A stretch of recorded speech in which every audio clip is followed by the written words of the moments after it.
প্ৰশাসন হাই হাই পুলিচ প্ৰশাসন হাই হাই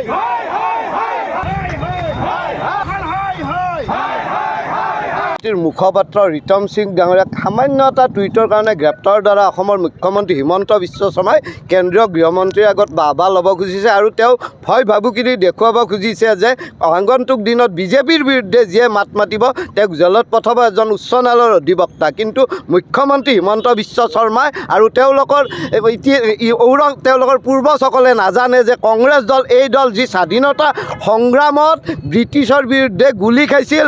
80ৰ দশকত কংগ্ৰেছী পৰিয়ালসকলে কেৱল মাত্ৰ লঘু লাঞ্ছনা ঘৰ পৰ্যন্ত জ্বলাই দিছিল। গতিকে সেই কংগ্ৰেছৰ পৰিয়ালৰ আজিৰ প্ৰজন্ম হিমন্ত বিশ্ব শৰ্মাই যিমানে ভয় ভাবুকি নিদিয়াক অমিত শ্বাহক দেখুৱাবলৈ কংগ্ৰেছৰ আজিৰ প্ৰজন্ম হিমন্ত বিশ্ব শৰ্মাৰ ৰঙা চকুক ভয় নকৰে আৰু হিমন্ত বিশ্ব শৰ্মাৰ এই দাদাগিৰি 2026ত অপৰাই পেলাই অসমত গণতান্ত্ৰিক চৰকাৰ এখন স্থাপন কৰিব।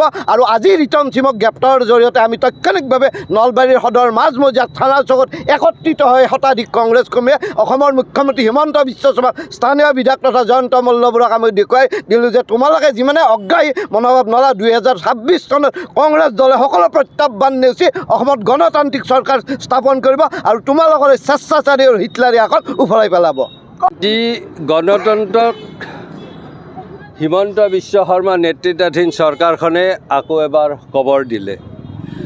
এগৰাকী উচ্চ ন্যায়ালয়ৰ অধিবক্তা তথা কংগ্ৰেছৰ মুখপাত্ৰ ৰিতম সিং ডাঙৰীয়াক যি অনৈতিকভাৱে গ্ৰেপ্তাৰ কৰিলে তাকো কেন্দ্ৰীয় গৃহমন্ত্ৰীৰ অসমত উপস্থিত থকাত এই কাৰ্যটোক আমি ধিক্কাৰ দিছোঁ আৰু এইটো এটা তেওঁলোকে গণতন্ত্ৰক নিষেধ কৰিব যি প্ৰচেষ্টা চলাইছে এই প্ৰচেষ্টাক আমি ধিক্কাৰ দিছোঁ আৰু ইয়াৰ বিৰুদ্ধে আজি মাত মাতাৰ কাৰণে আমি সকলো ৰাইজকে আহ্বান জনাইছোঁ।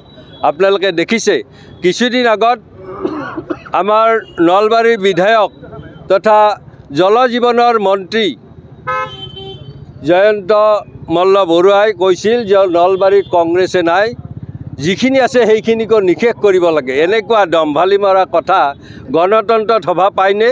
সেইবিলাকৰ প্ৰতি কিন্তু মুখ্যমন্ত্ৰীয়ে কোনো ধৰণৰ একশ্যন নলয়। কিন্তু আমাৰ দলৰ মুখপাত্ৰ এগৰাকীয়ে এটা সাধাৰণ এটা টুইট এটা দিছিল, পোষ্ট এটা দিছিল ফেচবুকত, কিন্তু সেইটোৰ ওপৰতে নিৰ্ভৰ কৰি আজি তেওঁক অনৈতিকভাৱে গ্ৰেপ্তাৰ কৰিলে। গতিকে তাকো মই কৈছোঁ যে আজি কেন্দ্ৰীয় গৃহমন্ত্ৰী আজি অসমত উপস্থিত আছে, আজি অন্ততঃ এইটো কৰিব নালাগিছিল তেওঁলোকে, কিন্তু সেইখিনিকো তেওঁলোকৰ ধৈৰ্য নহ'ল।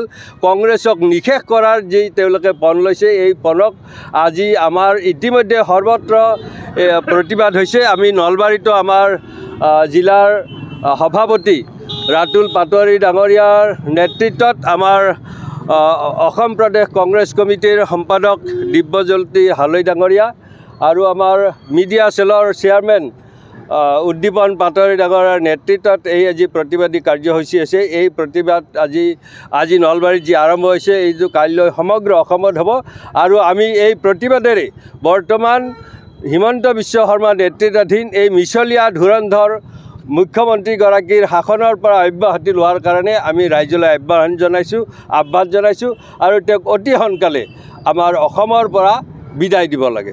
তাক আমি ধিক্কাৰ জনাইছোঁ। আচলতে এটা আচৰিত কথা, যি এটা কবিতা লিখিলে এখন চৰকাৰে জেলত পঠায় আৰু আপুনি জানিব এইখন চৰকাৰৰ দিনতে আমাৰ যি মহাপুৰুষসকল মানৱ মহাত্মা গান্ধীৰ পৰা পণ্ডিত জৱাহৰলাল নেহৰুলৈকে কিমানবোৰ মনীষীৰ এগেইনষ্টে তেওঁলোকৰ স্লিপাৰ চেল বোলে ফেচবুকত এইবিলাক প্ৰপগণ্ডা চলাই থাকে, সেইবিলাক কিন্তু গৃহ বিভাগে সেইবিলাক বিচাৰি নাপায়।